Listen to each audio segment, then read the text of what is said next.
Welcome to Sweet Life Beat Life. We hope this video helps.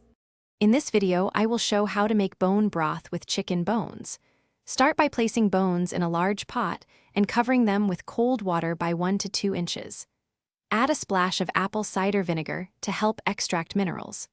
Bring to a gentle simmer, skim foam, and maintain a low simmer for many hours to develop flavor and body. Gather bones, aromatics, vinegar, and filtered water. Roast bones for deeper flavor or use raw for clarity. Roughly chop vegetables for easy removal later. Use just enough water to cover bones and aromatics by about 1 to 2 inches. Keep the heat low to avoid cloudiness and simmer until the broth has a rich color and gelatinous texture when chilled.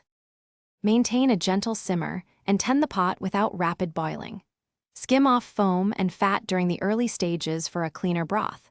Cook for at least 8 hours and up to 24 hours depending on desired richness.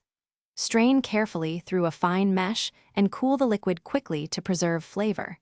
Refrigerate for up to 5 days or freeze in portions for easy use.